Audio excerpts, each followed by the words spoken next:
What's going on, guys? Welcome to another episode of Eastern Current. Got some good buddies on here tonight. Some different guests. I was lucky enough to be on their podcast the other night, the other afternoon, and we had a great conversation about social media and content and how that affects fishing. A little bit. We could get into the hunting side of it too, but we're just going to talk about the fishing, obviously, here on this podcast. But in a negative way and a positive way. And so I kind of wanted to continue that conversation. I wanted to introduce y'all to one of the guys that y'all have not seen on the show before and tell y'all about his podcast and about his YouTube channel. And so I'm going to introduce them here in just a second. But I think we're just going to have a great conversation tonight. So I'm going to just go ahead and bring my boy. Oh, I'm just going to go ahead and bring my boys on here. We'll see what's going on. What's up, guys? Oh, what's up? Look at that hat, dude. Those sunglasses. I'm happy to be here, baby. I can see your whole room now that I'm looking in your sunglasses. Like a whole panoramic. Yeah, it's a panoramic. It's pretty awesome.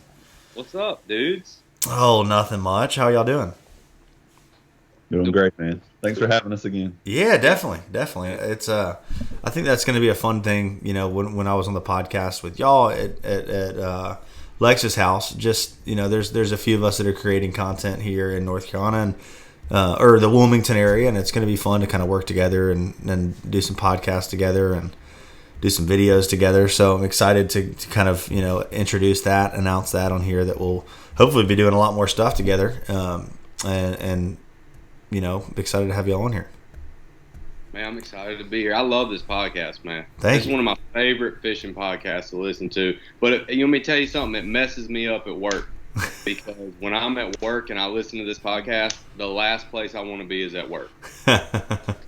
Well, you need to just listen to it when you're on the way to the boat ramp or something like that, so it doesn't mess you up too much. I do. I listen to it on the way to the boat ramp too to hype me. That and Lil Jon and the East Side Boys. There you go.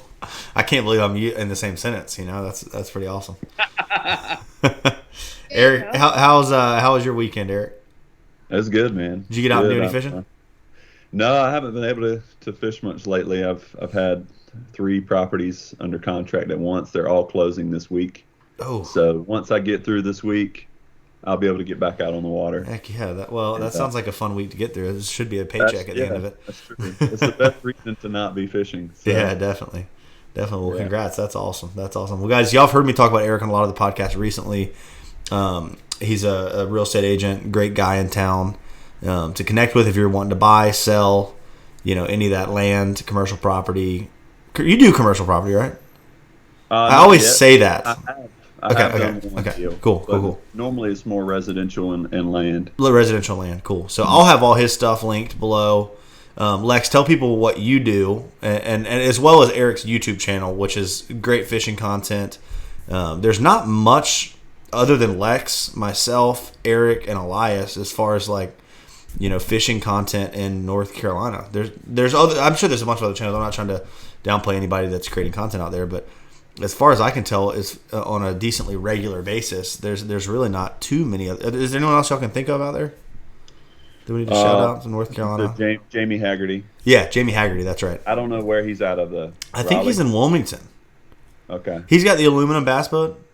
Yeah. And he's got some sick B-roll video. He's got a lot of cool B-roll and stuff.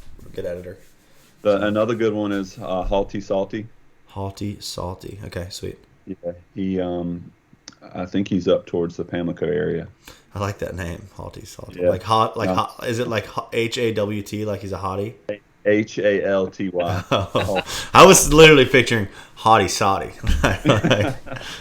Oh, that's awesome. We got our boy 7th Evan that we saw. He's Wilmington, right? Oh, he is Wilmington? Cool. Heck yeah. See, I'm so out of it, man. And he caught fishes the other night. Yeah, he does he does great stuff too. That's sweet. That's super cool. Really good guy. Heck yeah. But Wilmington, North Carolina. Yeah. But who cares about anyone other than y'all tonight? Because that's who we have on here. So we heard Eric's story, how he got into fishing, and kind of how it's led him through his life to where he is today. I want to hear a little bit before we get too deep into this about Lex and kind of your story. Tell us who you are, what you do, what makes you tick, what makes you pissed off. Ready? Go. Yeah. Okay. Well, fishing. So I started fishing when I was a little kid at my grandpa's pond. He had a decent sized pond behind his house that had bass, nice bass in there. Back when I was little, there was bigger bass. Now they're not as big. My dad would take me back there, and I would throw Zebcos and crankbaits. So I would just reel in a crankbait, and I would catch probably 10 or 15 bass every time we would go out. And I mean, it's just a great little pond. Yeah. So that's how I started fishing. And I wasn't really into fishing other than when I was a little kid, and then I got really into sports. And as I was growing up, started hanging with the wrong crowd and started getting into trouble a lot. And I moved to Wilmington when I was 21. So got into some trouble with the law, unfortunately, and then moved down here and started just hanging out with better people. I realized that I couldn't be hanging around such a bad crowd, and they were influencing me. And when I moved down here, it just I just turned my whole life around, man. That's turned awesome. my whole life around. Yeah, and one of my boys was like, "Hey, you ever been?" I'd never been saltwater fishing before in my life, and it was probably 8 years ago. My boy said, "Hey, you want to go flounder fishing?" I was like, "Yeah, I mean, I'll go with you." And we sat in Snow's Cut, and right on the bank right there, and we were flounder fishing. We didn't catch anything that night, and he's like, "You want to go to the pier?" And I was like, "Yeah, I'll go to the pier with you." And the first flounder I ever caught, I think it was about 20 inches, caught like a 20-inch flounder, and then he caught a 23-inch trout right after that. And I remember we were using like three-way swivels, weights, like trying to keep the bait up, and it was crazy because I'd never done any like live bait fishing before. I'd always used artificial for the bass when I was a little kid. But yeah, my boy Johnny, shout out to Johnny, man. My boy Johnny put me on, and I was just hooked, man. That's After awesome. that, I started doing walk. I started walk gigging. So me and my other buddy, I was kind of wondering about the whole gigging thing. I'm like, do you have to have a boat? And he was like, no, you don't have to have a boat. So we got one of those underwater PVC lights. Yeah, yeah, yeah. And the first night we went out, we got 5 of them, and they were all good fish. And I was like, I'm done. Like, this is it for That's me. awesome. This is what I want to do. Like, walking through the marsh, seeing stingrays underneath the light. We saw a sea turtle. I remember we saw a sea turtle probably about that big. It swam right up to the light.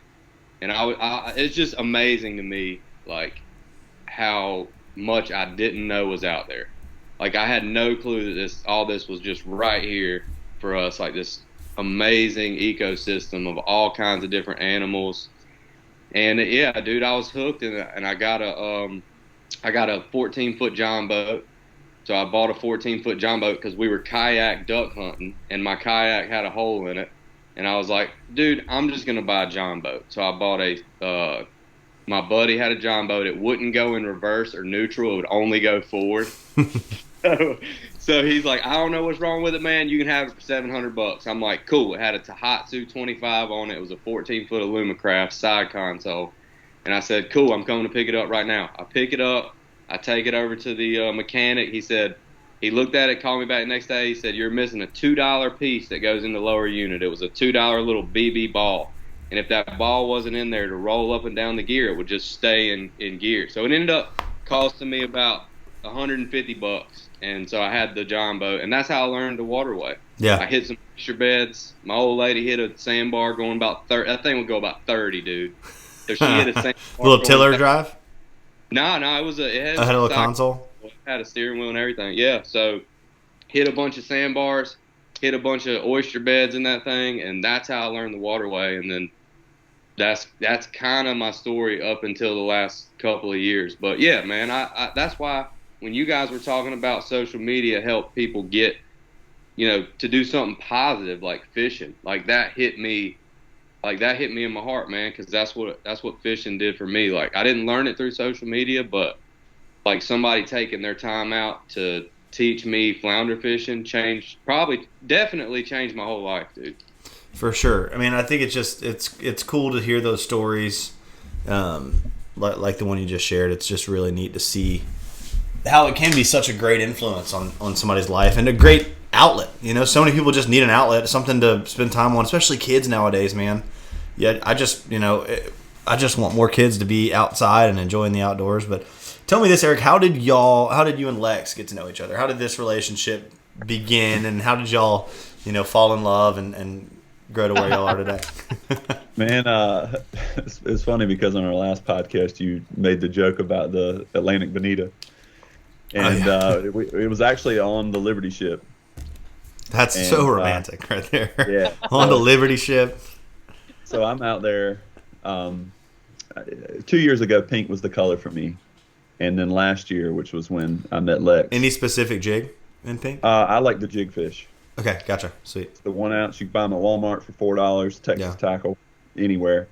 But the pink wasn't working, and Lex was out there on one side. I was on the other. We were fishing. Every time I looked up, he's got one on. He's got one on. And I'm like, it was burning me up. So I yell out, "Hey man, what color are you using?" And he said, "Green, bruh."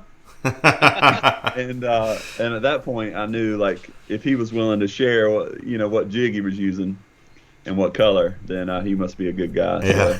So at that awesome. point, we were both pretty new to recording. And were y'all recording that day? Were y'all doing videos that day? Both of y'all were? Cool. Yeah.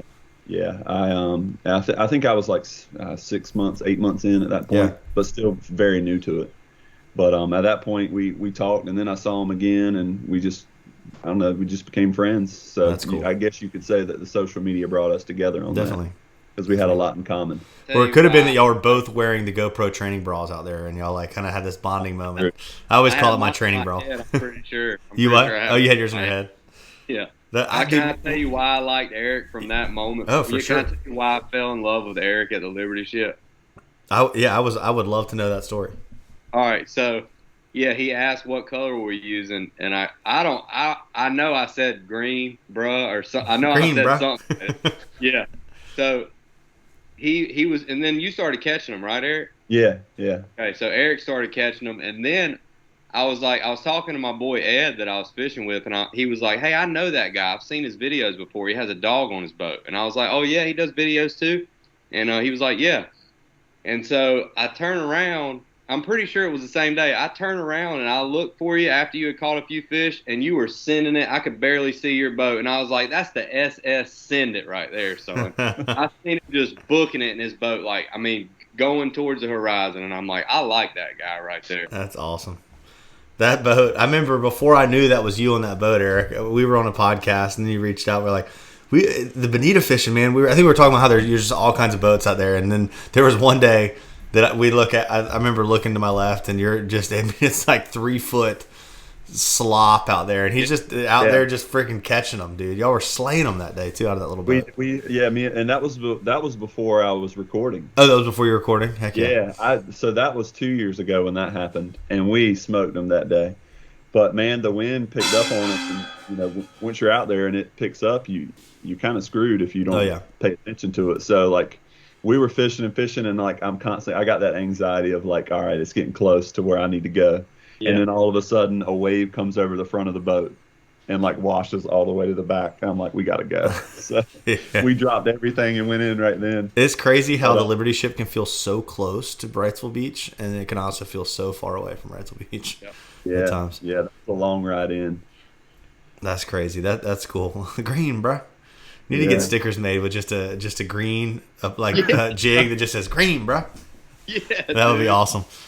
I throw those hoagie jigs. Y'all like those hoagie jigs? Which hoagie jig do you like to throw? I think it's It's not the epoxy jig, probably, right? It's a 22-gram jig. I'm pretty sure. Metal jig. It's a metal jig. Yeah. Yeah. I've played around with a lot. It depends. I have this conversation. I have this conversation on like an albacore podcast. But if I'm jigging, I like a flat-sided jig. I feel like you get that more kind of dart. But if I'm like albacore fishing and like throwing it and reeling it really fast, I like that kind of like bullet tapered shape where it's not going to like skip out and whatnot. It kind of just darts right through the water. But like I think I always throw the big nicks just because I go grab a big handful of an intercoastal angler. But there's no bad. There's no bad. Yeah, I think when the fish are hitting, man, like you just got to be there. Yeah. Just throw what you can, and if you don't get hit like immediately, keep switching colors until you find what's working. It is crazy how they can definitely be on a color. Oh yeah, they can definitely be on a color. It's this is getting me excited. When do they usually show up? I feel like I should know the answer to that. What is it? March? Yeah, late March, early April. Okay, sweet, cool. So we don't have that too long to go. We get like a solid month of them being around. Yeah. They're fun. Hopefully we'll get some spring albies this year too, which is always a nice little plus. Oh yeah.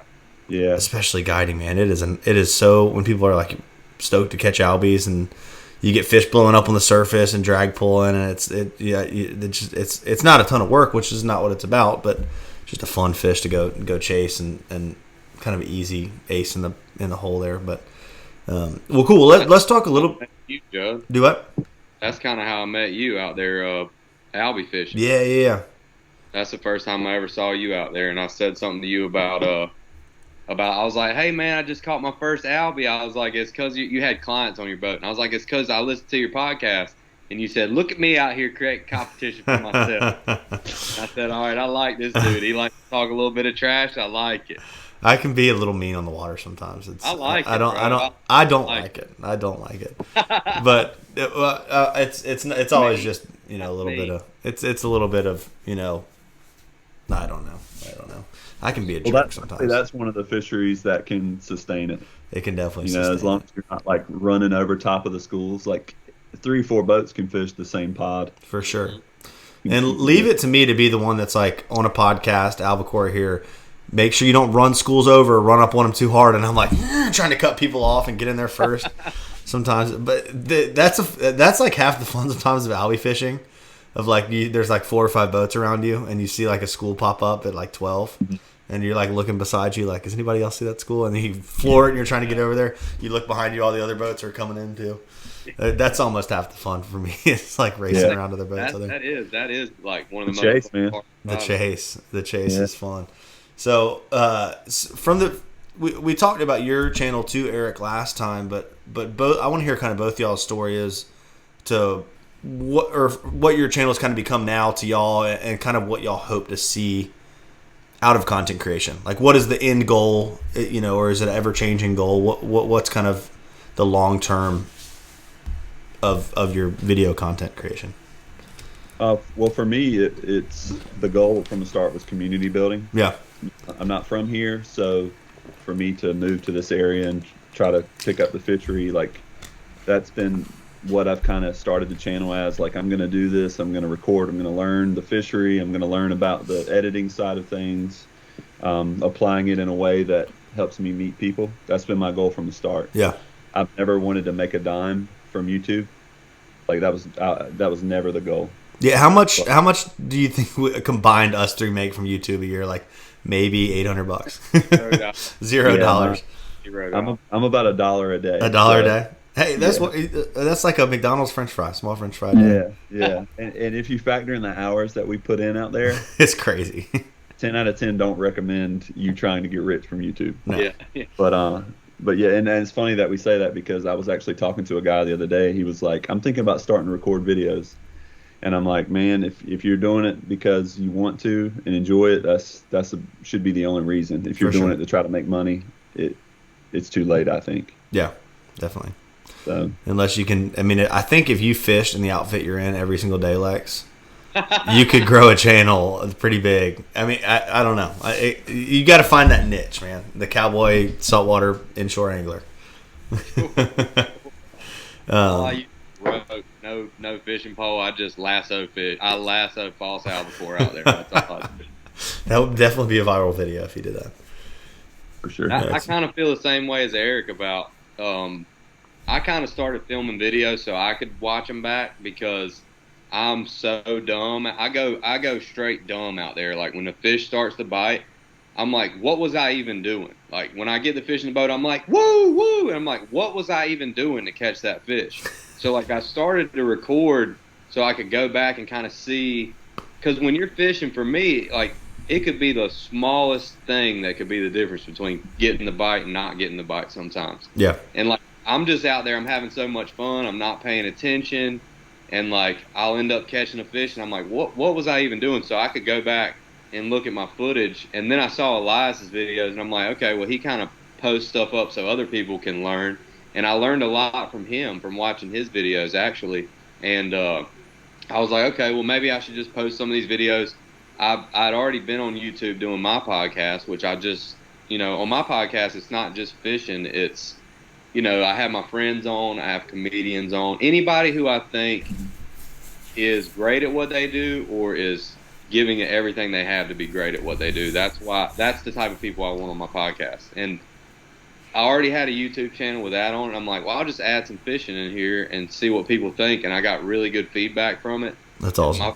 My first few videos were straight up bunk garbage. Like I'm not even like talking to the viewer. That's a big part of it, is like Eric does really well at describing his emotions while he's fishing. And people want to know. Yeah, they want to know what you're feeling, like what's going through your mind, like why are you changing up baits, why are you doing this, why are you doing that, how fast are you working a bait, what type of fish are you going out targeting, and like did it work out for you, did it not work out for you, you know, like what's your bycatch. Like people want to see some things that you might not think about at first when you start filming a video. So and I'm still trying to work on. Elias is very good at it. Eric's very good at it. I'm trying to work on like what's going through my head, because I do stand-up comedy, so like I try to incorporate my humor into it. I try to incorporate like little jokes into it. I try to do a funny intro. You know, I have like an alter ego out there a little bit, so I kind of try to play off an alter ego a little bit. Like I just like to have fun out there, man. Like I don't make any money off of YouTube. And, I mean, eventually I'll probably make a few bucks off of it, but I have made some awesome contacts from doing videos and, like, met you guys. I've talked to owners of companies, and they've sent me free stuff because they just like my video. They like my sense of humor. They like my videos. So I think it's a good way for me to get comfortable in front of a camera also, because I'm usually in front of a live audience when I do stand-up. So it's... Oh, that makes me so nervous. I could never do that. The latter. It's nerve-wracking, man. But, like, I feel like the camera, being in front of a camera, kind of gets you ready to be in front of an audience somewhat. I don't know. It gets you a little more comfortable. Takes a very similar mindset, I guess, to do. Takes a very similar mindset. Sure. So I did it so I could look back and see because I'll be blacking out shooting ducks, like not even knowing what just happened. You know what I mean? I need to be able to look back and see what was I actually doing right, what was I doing wrong. For sure. Yeah, I think that's cool with being able. And that reminds me, I had this guy I hunted with a couple times this year. I'll give him a plug real quick too because he's super cool. But it's oh gosh, I can't remember what it is. I'm gonna look it up while I'm talking. He upland hunts up in pretty much, you know, the northern, from Newbern north on the coastline. He does a bunch of woodcock hunting, quail hunting. He's got a really cool dog, and he's got a channel. It's called it's Fish to Film, I think. Yeah, Fish to Film, and his videos are not a ton of talking to the camera and stuff, but just some really cool. He carries a 3D camera so that he can have everything around him, and the reason he's told me he started, I'm struggling with my words right now so bad. The reason he told me he started creating content is for his son that he's got now. His son's 2 years old, and he wants to have this journal of videos and stuff that his son can look back at, and he hopes that his son will be in them with him hunting one day. But it's just like this whole journal of like, this was my hunting experience for the past 2, 3, 4, 15 years, you know. You can look back and watch different clips, and I think that's going to be pretty cool for us as well. Like, we might not even think about that now, but in 15 years to look back at, if YouTube's still even a thing, or if they haven't kicked all of the fishing and hunting creators off of it, it'll be pretty cool to look back and just be reminded of those trips. I'm like, oh yeah, I remember that day. You know, I think that'll be pretty cool. Be able to show our kids, show family. It's a cool aspect of it. You bring that up because I did a video. It took me so long to do this video, but I took the top 10 moments of last year, and Eric is on it, catching a huge amberjack on a Z-Man paddle tail. That's awesome. Yeah, but number one was my kid catching a 6.5 pound Atlantic Bonito on a 5'5" Berkeley rod and a 1,000 Daiwa spinner. That's awesome. I bet that thing was getting smoked. Dude, it was 10 pound braid, it was 15 pound fluoro, and it was on his first cast, dude. And it took him 5.5 minutes to get it in. And it was, when we made that video, I was like, all right, this is awesome. Like, he can look back at that when he gets older, and I'm gonna be like, dude, you were 3. I think he was 3.5, or he was almost 4. Like, dude, you're 4 years old catching a 6.5 pound fish in the ocean with a spinning rod. Like Yeah. we're in the ocean and it was choppy that day. I probably shouldn't have took him out there, but he was being a champ, dude. We filled the cooler up, and he all before he went to school. It was like an hour of fishing, and I took him to school after. I'm like, this kid is awesome, dude. That's so cool, man. That's the dream. I cannot wait to start doing stuff like that with my son. Oh yeah, your kid And having them into it, wanting to like talk to the camera and stuff. Just for the simple fact of not even for YouTube, but just to, I mean, he'll put it on YouTube, but just to have that to look back at, those memories, man, just so, excuse me, so cool. Yeah. So cool. So we're hitting, so what are some of the good points that we brought up on y'all's podcast? Because I just wanted to share that, or maybe something that stood out from y'all when we did the podcast together, because we were talking about kind of the balance of good and evil between social media and fishing. What's one of, we've talked about some of the highs, which is I feel like more highs than lows, more goods than bads. But what are some of maybe the negatives that we need to keep our not our finger on, but just keep an eye out for to really try to be careful and be good stewards of our resources? Anything that comes to mind for either one of y'all? Eric, you want to go first? Yeah, the big thing that we struggle with, and I can speak for everybody who records, is just the spot burning in general. Mm-hmm. A lot of the stuff that we fish is easily recognizable.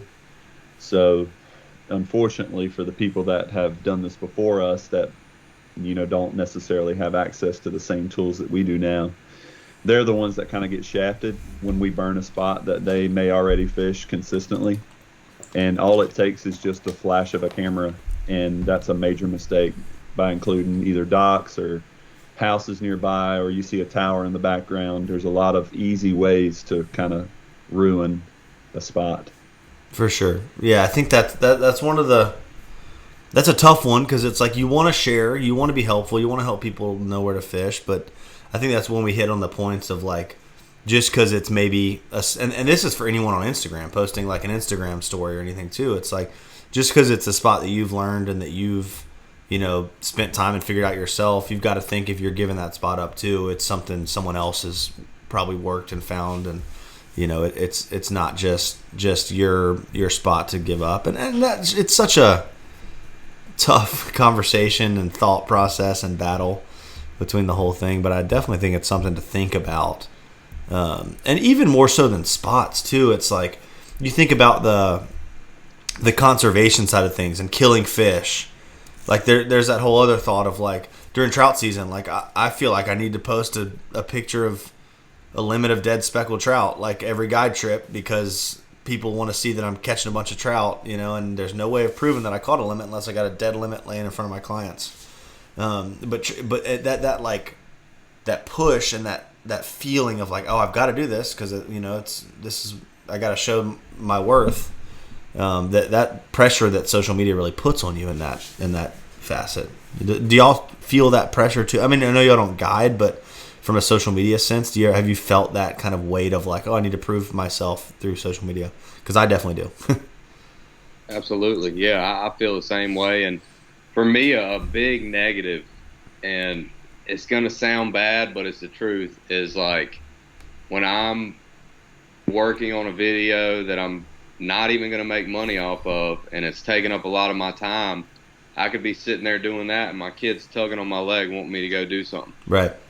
I'm taking time away from them to do something I like, but it's not really benefiting them, Right. You have a family, it's important to think about everybody for in the sure. family, you know what I mean? So for me, a negative is like, okay, I didn't catch a fish today, so I got to go back tomorrow. And then if I don't catch a fish that day, it can make my life unmanageable. I'll push off like personal responsibility. Like, oh, I need to go get this notarized, or I need to go to the bank and do this, or I need to do this. And it's pushed, like I'll push off my personal responsibility to do something that's fun. It's a hobby. Yeah. You know what I mean? Yeah. So I'm trying to, like, balance is very hard for me. Like I'm kind of like an all or nothing type of person. So like I try to, keep the selfishness in check, because it's like, okay, I'm a grown man, I have a family, so I need to find some balance here where I'm not out there all the time. Does that make sense at all? Oh, most definitely, man. I think that makes a lot of sense. And I hate to even say that, but it's the truth, man. No, and I think that's cool, and that's what I like to do on this podcast is talk about like the kind of the real balance of fishing, and that's always something that I struggle with too. Is like I want to be a good husband and a good father, but I also want to go scout and any free moment I've got, I want to be fishing and hunting, but then I also want to be hanging out with my wife and son, or I also want to be creating a video. It's like there's just life's short, and so you got to make time for what's important for you, but you've also got to, and that's one of the whole things with social media too, is like I found myself even with Instagram sitting at the house scrolling through Instagram at night. Like I finally got an hour or two to hang out with my wife and son, and I was sitting there looking at Instagram, looking at other people, what they caught that day, who was fishing. Oh crap, this guy outfished me, I outfished this guy. Heck yeah, I'm better than this guy's worse than I am, I have more clients than this guy's got more clients than me. Like, and I'm like, why don't I just freaking hang out with my family? Like two people that it's so that's one of the big drawbacks and negatives for me is comparison. On social media, the content taking away from my family, but at the same time, it can be such a good outlet, to get people into the outdoors. It's not a bad thing. It's just got to have its place and its balance. So, it's just something good to remember. And for me, it's like, I'm so good at like justifying it, being like, oh, it helps me, I got to go film today because it helps me book trips, and but that doesn't mean that it's maybe the best thing to be doing that day. I don't know. That's kind of balance is hard. It's like a unicorn, man. Yeah. It's like hard to find that balance sometimes, and you guys are grown men. You both have jobs and you're adults, so it's like trying not to neglect the things that you don't need to neglect. Right. It's tough. It's tough to accept failure and be like, all right, I didn't catch any fish this week. It is what it is. Let's move on. Yeah, definitely. And Eric, there's. Hadn't you? What you say? You've been skunked once or twice, hadn't you? And I've been skunked like 5 times in a row, but dang, dude. Yeah, I've like piggybacking off of what y'all just said. Like I legit will feel guilty if I fish 2-3 days and don't do anything, and then like I'm looking at like my workload that my phone's been going off for 2 hours. I'm out there fishing. It's like it almost creates that sense of pressure because of the comparison. Right. Because if it wasn't for other people posting it, you wouldn't feel it. For sure. So I definitely agree with y'all on that. It's very true, man. It's a crazy, like if you catch a good fish, and here's a challenge for everyone out there. Try to go fishing. Try to one day a month have a great day of fishing, and never post anything about it.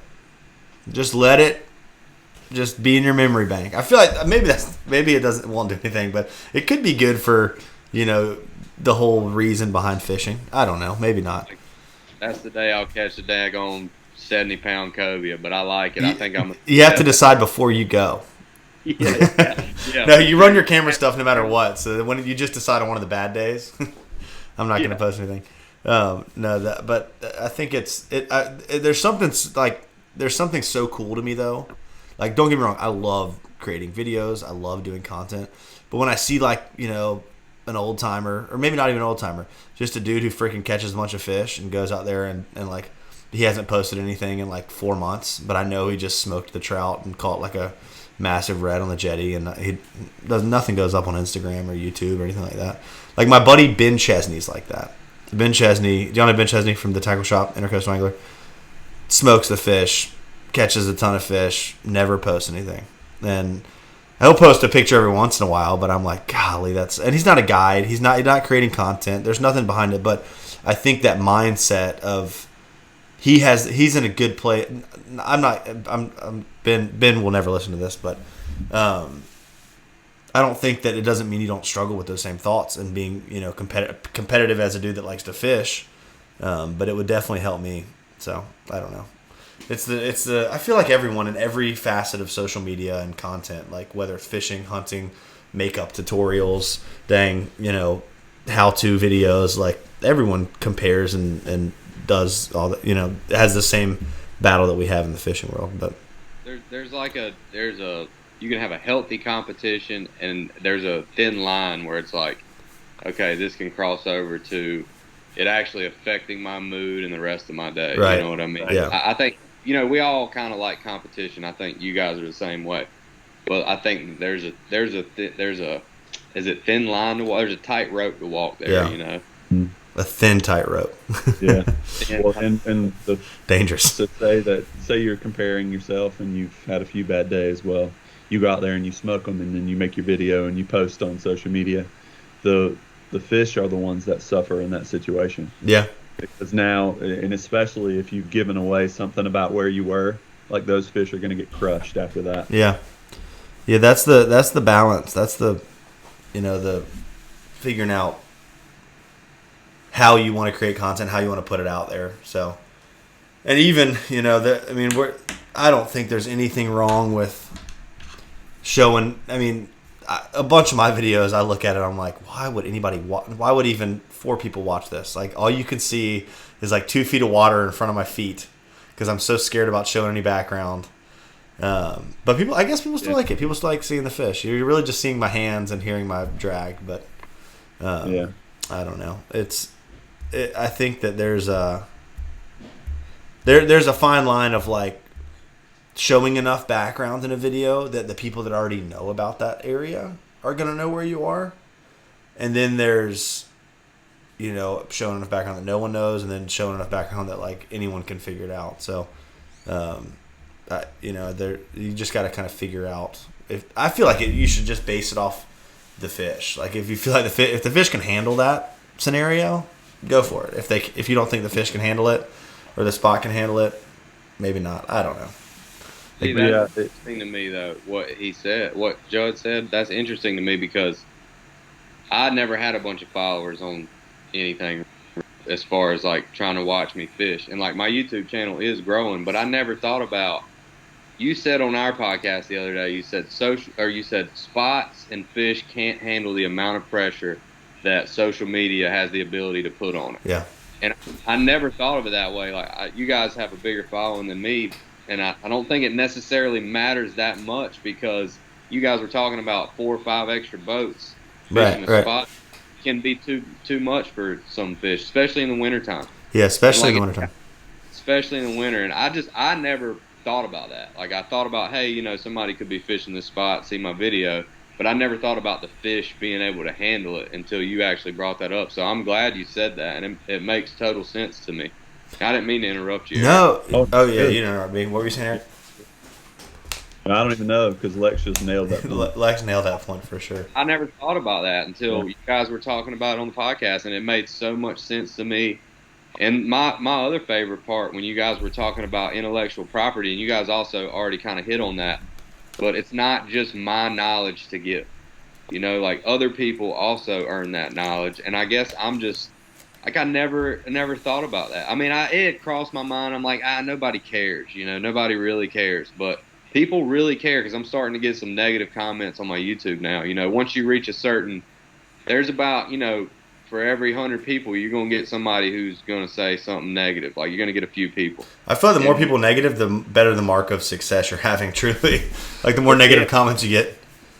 I mean, if you look at anybody's comments that has 100K followers, and you're going to have, 2-3%, maybe more, that are saying some really mean stuff on there. Yeah. And I think that's a negative to social media in general. You get a lot of keyboard cowboys, you know what I'm saying?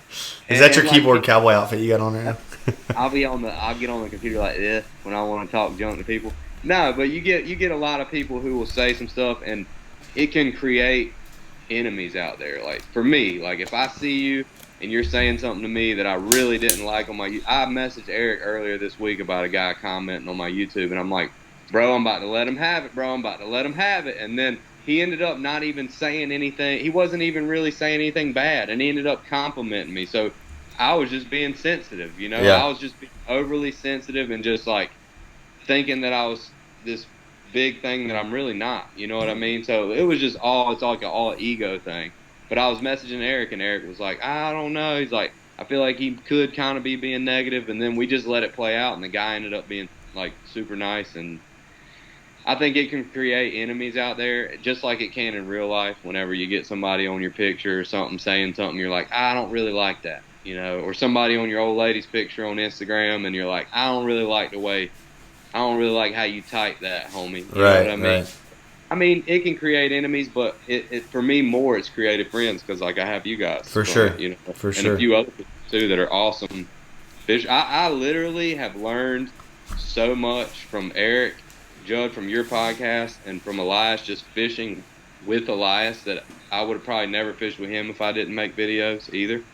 So I've learned so much from you guys. Like you guys have made me 100 times better saltwater angler than I was starting off, and like that's getting the real lesson by fishing, like fishing with Eric. And when he caught that amberjack, I was like, "What are you doing?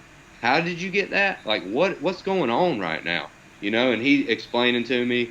I mean, you can like we were talking the other day. You can get a positive and a negative. There's a flip side to every coin. You know. Right. Right. It really is. I think for some reason at the beginning of this topic, I was reminded of. I think we said on the podcast the other day. There were so many good. Go listen to the podcast we recorded. Tell people real quick one thing about this, where they can find your podcast, what it's called, and then we'll also link it in the show notes. Yeah. It's Hunt for Greatness Podcast, the number 4, Hunt for Greatness Podcast, and it's Lex Hunt Fish on YouTube, and you can find all my content will be underneath that, and then there's playlists that have like my fishing videos is Lex Hunt Fish, and my podcast is Hunt for Greatness Podcast. And then I have different little comedy things on there as well. Heck yeah. Eric, share yours real quick too, just in case we lose people later on in the podcast. Yeah. It's a great time to share. Eric Williams Fishing on YouTube. Sweet. And if you're on Instagram, it's E Williams Realty. Heck yeah. Definitely check them out, you guys. But because I keep bringing up all these topics from the podcast we did last week, go check out that podcast because it had some great stuff in it. But we were saying the one thing you don't want to say on a Facebook group is, hey, I caught this fish. Does anyone know what it is? And post that because, man, I will not be mean to you, but a lot of people will be very mean to you if you post a picture of a fish that you don't know what it is. So, it's crazy. It's crazy that there's that many mean people that we're walking around every day that don't seem mean until they're on Facebook. You know? Mm-hmm. So yeah, that's key cowboys. They're nice when they're out there in real life, but when they get home, they want to be. They gotta be, God. They've got to be. Gotta get it out. They got to get it out. So, what are y'all looking forward to this upcoming season as far as fishing content? Is there a certain video y'all are wanting to make? Certain fish you're wanting to catch? Any kind of big, maybe something you don't want to share yet, but any kind of goals for videos and whatnot for this next year, this 2022? You want to go first, Eric? Tell them about your stone crab, man. Oh man, bro, I can't even be telling secrets like that on this podcast, baby. Man, I've been pulling stone crabs up out of holes, dude. And it is scary. You have got to have a sack on you, buddy, if you're going to do this. Yeah, I can't do that. Bro, it's scary. I ain't going to lie. Are you diving down and doing it? Nah, I just go at low tide, and I'll reach down in the hole and yank them up out of there, dude. And it's not smart. Not smart. Very dumb. Have you gotten lit up yet? I got lit up the other day because I just wear these gardening gloves, which that ain't doing nothing. You need to get you some of those chainmail like dive gloves. Yeah, you're right. But then I don't think I'd be as scared, and just being that scared just does something for me, dude. Yeah. I'm God, I couldn't do it, man. That's crazy. I'm scared. I got a couple giants, dude, and it was scary for sure. So, for sure. How are you? Where you don't have to say where the holes are, but like what? That's all I'm gonna say, Jud. I'm not saying nothing else, Jud. All right. I'm just kidding, bro. I'm just kidding. I'm not. Trust me. I'm not. I don't know if you're gonna convince many people to go shove their hand down in a hole and pull a stone crab out. But I'm just. Did you see somebody doing this, or did you just see a hole one day and you're like, oh, what's in there, and shove your hand in there? He taught me how to do it, and he said it was cool if I shared it, and I'm like, that's cool. I don't know if I'm gonna share it yet. Like as far as a video, I've got a video, but what is the average low tide like? I mean, can you pull 20, 30 stone crabs up, or are you finding 2 or 3? I haven't got that many. Gotcha. I went out the other day and pulled 3 of them out. I took the whole family out, and we were just kind of walking around at low tide, and I saw a couple of holes, and I got one big one out of there, and they were just my whole family was freaking out. The little boys were freaking out. Kim was freaking out. They were all freaking out. But we got... Dude, that'll be a good video right there.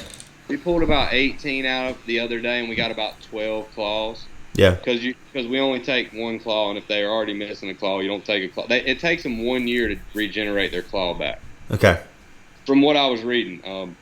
So, I mean, it's actually a cool, sustainable way to eat some really good, delicious crab meat, because you're not actually killing the animal if you detach their claw correctly. That's awesome. Yeah, so it's cool. It's scary. It's cool. It's kind of, it's a fun thing to do, so. I want to try it, but I'm imagining how freaking terrified I would be. I don't have the cojones for it, I don't think.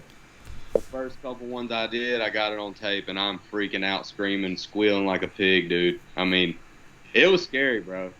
Golly. But my goal this year, dude, and I don't know if I'm going to actually accomplish it as far as on a video, but I would love to at least jump a tarpon. Heck yeah. And I would love to shoot a wahoo in the Gulf Stream with a spear gun. Yeah, that would be sweet. Yeah. So I caught a cobia this year on tape. That was my goal this year, is catch a cobia. I would like to catch a triple tail, jump a tarpon, shoot a wahoo this year. And all on the same day. All on the same day, dude. I feel like you got to be in South Florida for that to happen all on the same day. For sure. Eric, what about you, man? What's the hopes and the goals for the channel this upcoming year? Just keep doing what I'm doing. I just got the trolling motor. I know that's going to open up a lot of new fishing avenues for me. Heck yeah. And I want to do my own podcast where I just interview cool people of Wilmington. Yeah. And just keep growing, the things that we love. Because if we don't share it, then a lot of people don't have the same opportunity that we did. So I'm with you on that, man. And we need a voice for what we've got here. We need to keep. I just want our kids to be able to do this when they're our age. You know what I mean? Yeah. So, well, guys, thank y'all so much for jumping on here. We're gonna have to do some more podcasts together. But this was a blast. It could be a very controversial topic, but I think we handled it pretty well. I think we talked about it in a way that hopefully will enlighten some people and maybe instill a new way of thinking when it comes to what you're putting out there and why you're putting it out there. So absolutely, yeah, man. Thanks for having us on. Yeah, for sure. And I just want to say this. I'm a huge fan of this podcast, and this is like, you know what? I don't even care about them other goals. I done met my goal for the year. Dude, you got to set your goals higher, man. You got to set your goals way higher. I'm just stoked, dude. I love this podcast. You have great guests on. Like, this is just so cool for me to be able to come on here and be on this podcast with you guys. Like, I was so stoked all day about it, and I know I was texting y'all talking about how stoked I was. I was just stoked, and I come on here looking like a piece of daggone zebra chewing gum, and I'm enjoying myself. I had fun, man. Dude, it was fun. And you reminded me that I want to have more fun on my podcast. I want to have a good time here. It doesn't all have to be learning. You don't have to hop on this podcast just to learn how to catch more fish. We're gonna have some fun. So I'm gonna have to have y'all on to do it because I'm pretty boring. I'm like an old dad bod boring dude now, but. Oh, well, I'm going to get off here before I embarrass myself anymore, and I will see y'all around. Thanks for checking out the podcast, you guys. Again, I'll have all their information linked below in the show notes, the description, whatever you want to call it, and we'll see y'all next week. Later.